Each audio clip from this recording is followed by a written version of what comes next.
Olá pessoal, meu nome é Concécio e hoje eu quero gravar um vídeo diferente daqueles que vocês encontram nesse canal. Quero contar uma história pessoal para vocês, uma história sobre parapente. Para quem não conhece, parapente ou paraglider,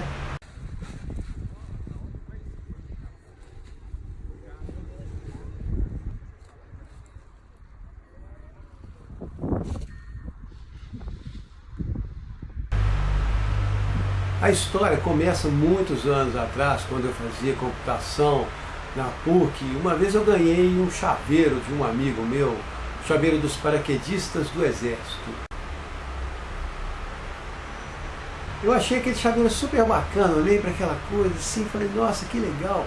E fiquei pensando como seria legal aquela sensação de ficar lá pendurado num paraquedas, voando, olhando tudo assim por cima. Falei, puxa, deve ser super legal. Mas ao mesmo tempo eu pensei, mas isso nunca vai me acontecer, já passou, é uma coisa totalmente fora da minha realidade. E eu coloquei aquela ideia, aquele desejo de lado, larguei para lá. Eu sabia que não ia acontecer, então deixei para lá, guardei o chaveiro com muito carinho e segui adiante. Um tempo depois, meu pai, que tinha um rancho lá em Furnas, onde nós esquiávamos, andávamos de barco à vela, aquelas coisas bacanas, ele viu num filme um paraquedas sendo puxado por uma lancha. E aí ele falou assim, Concécio, procura um paraquedas desse para a gente puxar ele na lancha. Naquela época não tinha internet, então era muito mais difícil da gente encontrar as coisas. Nós tínhamos que procurar em revistas, catálogos, buscar ajuda de amigos, anúncios. E eu procurei, mas não achei o tal do paraquedas para puxar na lancha, que hoje eu sei que se chama paraceio. Eu encontrei uma namorada de um amigo que voava do tal do paraglider ou parapente. E fui atrás de quem tinha algum para vender. Achei um sujeito que vendia um parapente usado. Fui na casa dele comprar e ele falou, ah, você voa? Eu falei, não, eu vou comprar isso daí para puxar na lancha. Ele falou, olha, acho melhor você fazer um curso, senão você vai morrer. Então, diante dessa explicação clara e lógica, eu fui fazer o curso, aprendi a voar de parapente e comecei a voar. Achei aquilo super legal. Depois nós até fizemos a experiência puxando com a lancha, mas deu tudo errado porque nós não sabíamos como fazer. Mas foi muito bacana. E continuei voando. Inclusive naquela época a estrutura na montanha era bem primitiva, não tinha nem biruta no pouso. E eu me lembro muito bem que isso me incomodava, chegar no pouso e não ter uma biruta indicando a direção do vento. Então eu fui lá, comprei um cano de PVC, amarrei umas fitas coloridas, escolhi a árvore mais morta que tinha no pouso e coloquei, amarrei lá no alto da árvore a biruta que eu tinha feito de PVC. Foi super legal para mim, me ajudou bastante. Mas um tempo depois aconteceu uma coisa muito trágica e triste na minha família.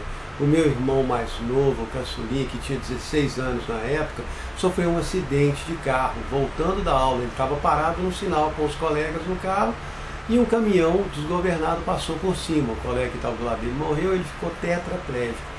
Que foi uma tragédia, foi muito triste. Ele é tetraplégico até hoje e isso abalou demais toda a nossa família. Nós ficamos muito... não tem nem como descrever, nós ficamos abalados e foi uma tristeza enorme para todo mundo. E foi muito tempo de sofrimento para ele e para todos nós. Eu não queria voar mais, eu tinha perdido totalmente vontade, eu estava preocupado com toda a situação. E o meu irmão, um dia, quando ele já estava um pouco melhor, ele falou para mim, cara, por que você não volta a voar? E eu fiquei na dúvida, eu falei assim, cara, eu não quero trazer mais desgosto e tristeza para nossa família, né? Se eu machucar qualquer coisa mais simples, todo mundo está tão sensível, tão abalado, que não vai ser legal. E nessa época eu gostava de ir na montanha para olhar a paisagem e ver os amigos, ficar lá, para relaxar um pouco de toda aquela tensão que era o sofrimento do acidente do meu irmão. E um dia eu parei e perguntei para Deus, eu falei assim, Jesus, eu sei que o voo foi uma coisa muito legal que você trouxe na minha vida, e eu gosto, Mas eu não quero trazer tristezas para minha família, não quero fazer uma coisa que seja da minha cabeça, uma maluquice. Então, se for para eu continuar voando, se realmente você quer que eu voe, se você for me proteger no voo, se o voo for uma coisa bacana para mim, na minha vida, onde eu possa ajudar os outros e possa ser legal, me dá um sinal muito claro que aí eu continuo a voar. Senão eu paro, não tem problema. E aí fui embora, voltei e deixei para lá essa coisa. Depois de um tempo, um mês depois, eu voltei na montanha para ficar lá de novo, sentado, olhando a paisagem. Só que dessa vez, quando eu cheguei, estava tudo queimado. Tinha acabado de ter uma queimada no pouso. E a paisagem estava muito feia, estava tudo preto, assim. Eu lembro de sentar lá do lado baixo da montanha, que a gente chama de moedinha, ficar olhando aquela paisagem toda preta. E falei, nossa, hoje está feio aqui. E quando eu estava olhando, de repente eu vi uma árvore acesa. Era um ipê amarelo, todo aceso no meio daquela paisagem. Falei, nossa, olha que legal. E aquilo me animou, porque no meio de toda aquela paisagem cinza, preta, queimada, morta, tinha uma árvore super viva, super alegre, acesa. E eu acabei ficando animado com aquilo, agradeci a Deus por aquela visão. Fiquei lá um tempo achando tudo super legal. Desci. Quando eu estava indo embora, eu passei do lado da árvore, olhei, parei o carro, desci, olhei para a árvore e era a árvore morta que eu tinha colocado a biruta. Era a única árvore no pouso inteiro, no meio de toda aquela queimada, que estava viva e acesa, com a biruta lá pendurada. Um ipê amarelo todo vivo. Eu olhei para aquilo e falei, poxa, entendi o sinal. Não tinha como discordar ou achar que é uma coincidência. Eu fiquei super feliz. E aí, com esse sinal, que para mim foi muito forte, eu tive certeza de que eu deveria continuar voando e continuei. Voei por um bom tempo, 22 anos, e Deus me protegeu. Nunca tive nada sério, foi muito bacana, minha vida de voo foi muito legal. E nesse tempo eu via pessoas se machucando, igual tem no voo, tem no motociclismo, tem em vários esportes. E eu via que algumas pessoas paravam de voar porque se machucavam. E aquilo ali ficava sempre me incomodando. Então um dia eu cheguei e falei assim, bom, vou ter outra conversa com Jesus. Sentei lá e falei, olha, Jesus, o negócio é o seguinte, o dia que for para eu parar de voar, você não precisa deixar eu me esborrachar e quebrar todo para eu parar de voar. Quando for para eu parar de voar, eu paro.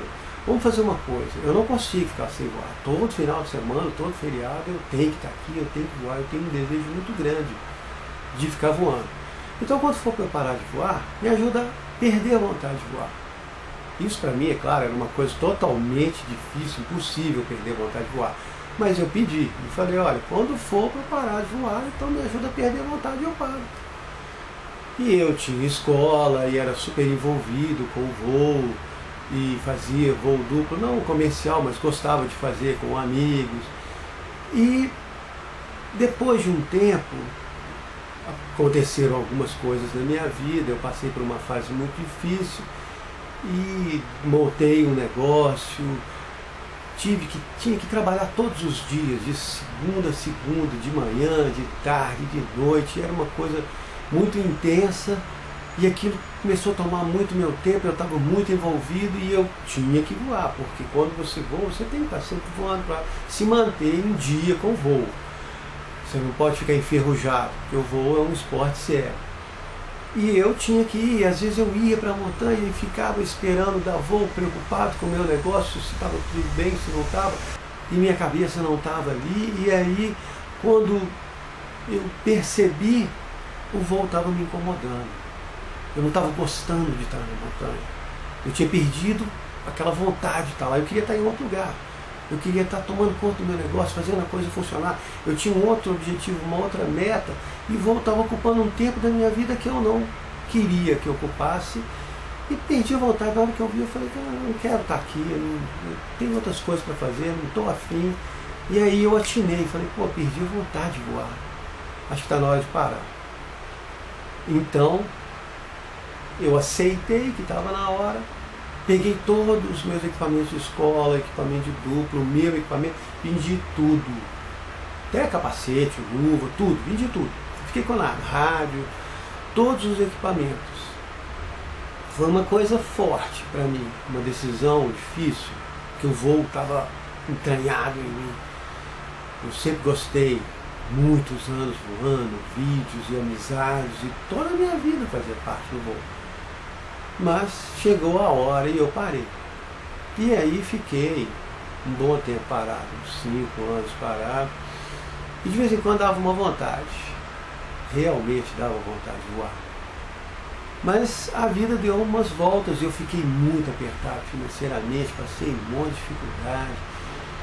E chegou um momento que eu estava com vontade de voar, comecei a ter vontade, só que eu não tinha condição mais de voar, porque o equipamento completo é caro, eu não podia me dar o luxo de gastar para comprar um equipamento, e ficava com aquela coisa e me incomodava, e eu pensei, bom, vou fazer isso da maneira certa. Então eu fui conversar com Jesus a respeito. Sentei e falei, Jesus, eu pedi para o Senhor me mostrar quando fosse a hora de parar de voar, eu perdi a vontade, e eu perdi e parei de voar, só que de um tempo para cá eu estou começando a ficar com vontade. Será que é para eu voltar? Ou será que é só uma coisa na minha cabeça? E eu não tenho mais condição de comprar um equipamento agora, pelo menos não dá. Então vamos combinar uma coisa?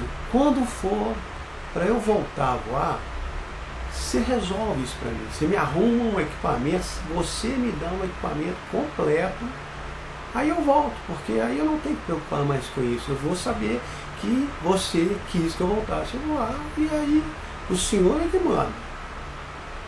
Então eu coloquei isso na mão de Deus e larguei para lá. Foi muito legal, porque eu me sentia aliviado. Vinha aquele desejo e eu falava assim, não, tudo bem. E aí, então, sempre que alguém me perguntava, por que você não volta a voar? Você gosta tanto do voo, você voa tanto, você era tão envolvido, você gostava. Eu respondia, olha, eu até tenho vontade, mas eu fiz um acordo com Deus e só vou voltar na hora que Ele resolver uma questão que a gente combinou.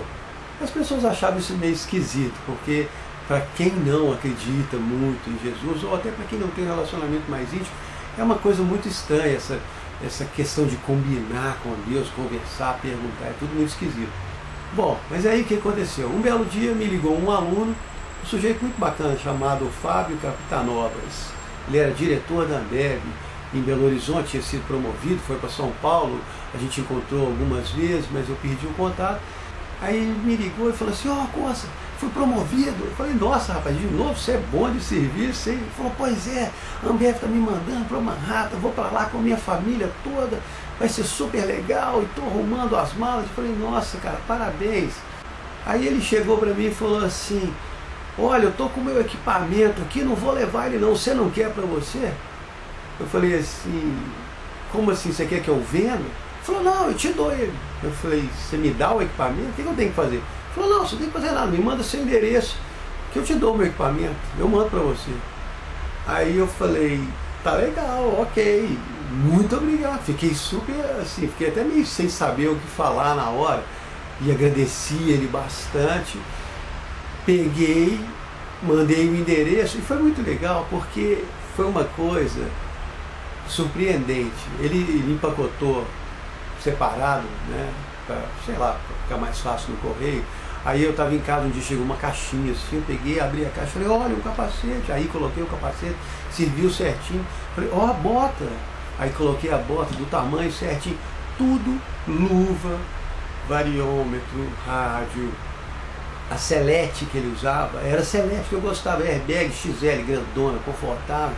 Falei, olha cara, selete igualzinho, super bacana, tudo super legal, de um jeito maluco. Deus me deu o equipamento todinho de novo. Depois, é claro, eu liguei para o Fábio, falei, Fábio, tem que te contar uma história e você não vai acreditar. Aí contei essa história. E isso para mim é uma coisa tão forte e tão legal, que eu tive que gravar esse vídeo para contar essa história. Porque algumas pessoas podem falar, ah, não, é coincidência, coincidência, ah, as coisas acontecem. Eu tenho um amigo que ele não acredita em Deus. E eu contei para ele, ele falou, cara, isso aí acontece com você só porque você acredita. E eu acho que não, acontece quando a gente dá oportunidade para Deus trabalhar na nossa vida, ele faz umas coisas malucas. Então, essa é a história. É claro, se um dia eu quero, ainda não conversei isso com Deus, mas eu vou perguntar para ele na hora que for para eu parar de voar de novo, como que ele vai querer fazer isso, que eu ainda tenho que conversar com ele, mas eu sei que agora eu voltei a voar, porque ele me trouxe de volta. E todas essas coisas que aconteceram desde o chaveiro lá, eu lembro quando eu estava voando depois, eu abri a minha gaveta, achei aquele chaveiro e falei, olha o chaveiro, eu pensava que eu nunca ia voar e achei aquilo super bacana. E depois, quando Deus confirmou para eu continuar voando, e durante a minha história de voo, ele fez coisas super malucas durante voos, milagres, coisas loucas que eu posso talvez gravar outros vídeos depois, mas essa história, para mim é uma história muito forte e eu queria compartilhar com vocês. Espero que vocês tenham gostado. Obrigado.